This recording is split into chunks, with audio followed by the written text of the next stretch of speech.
A United Launch Alliance Delta IV rocket launched from the Cape Canaveral Air Force Station Friday evening carrying a communications satellite for the U.S. Air Force. Courtesy of ULA Orlando, Florida. Tribune News Service. After working through several issues before launch, a United Launch Alliance rocket toured through the sky over Cape Canaveral on Friday night carrying a military satellite to space on one of its final missions.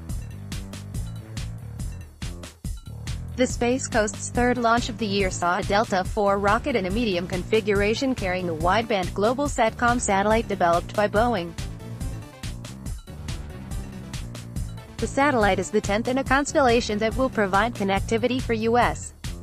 military communications around the globe. But the launch came late in ULA's 2-hour, 9-minute launch window because of several anomalies that arose before liftoff. Engineering teams first had to work through issues with the helium bottle pressure on the rocket's first stage. Then an issue with NASA's Tracking and Data Relay satellite system, which tracks the rocket and spacecraft through its ascent, delayed the launch further.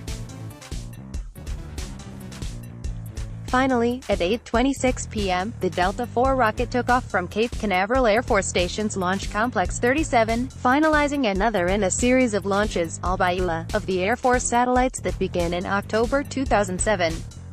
ULA is proud to be the exclusive launch provider for all 10 WGS missions, said Gary Wentz, ULA Vice President of Government and Commercial Programs, in a press release.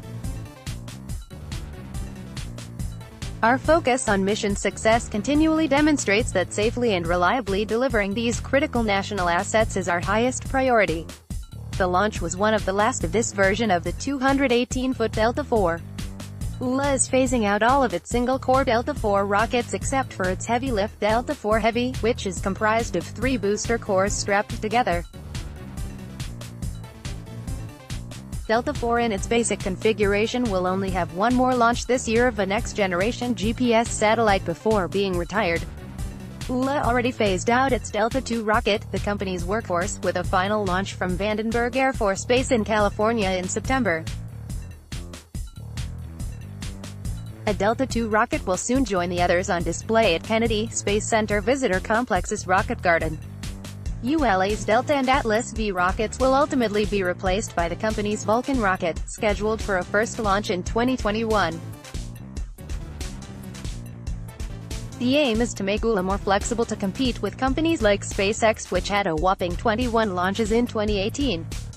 ULA is scheduled to have 7 launches this year, all but one of them from the Space Coast. Copyright 2019 The Orlando Sentinel, Orlando, Florida. Visit the Orlando Sentinel, Orlando, Florida, at www.orlandosentinel.com. Distributed by Tribune Content Agency, LLC.